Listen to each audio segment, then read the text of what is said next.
آپ دیکھ رہے ہیں واسودیو شارٹس۔ جی، سابق وزیر اعظم اور بانی P T I Imran Khan صاحب کی اہلیہ بشریٰ بیگم کا کل ایک ریکارڈڈ بیان جاری کیا جو تقریباً 9 منٹ کا تھا، جس میں انہوں نے عوام سے اور تمام فکر سے تعلق رکھنے والے لوگوں سے اپیل کی اور عمران خان کا میسیج پہنچایا اور کہا کہ آپ نے احتجاج میں جو ہے وہ شرکت لازمی کرنی ہے، اور احتجاج تبھی ختم ہوگا جب عمران خان کو اور جو دیگر قیدی پاکستان تحریک انصاف کے گرفتار ہیں رہا کیا جائے گا، تبھی یہ احتجاج ختم ہوگا۔ اس کے بغیر یہ احتجاج ختم نہیں ہوگا اور جاری رہے گا۔ اس دوران انہوں نے ایک بات اور کہی اور بتایا کہ عمران خان جب پہلی مرتبہ عمرے پر گئے سعودی عرب، اور وہاں سے جب واپس آئے تو عمران خان گئے تو ننگے پاؤں تھے عمرہ کرنے کے لیے۔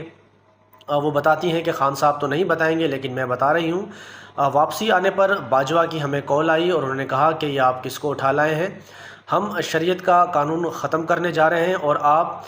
دین کے ٹھیکیداروں کو یہاں پر لے کر آ رہے ہیں۔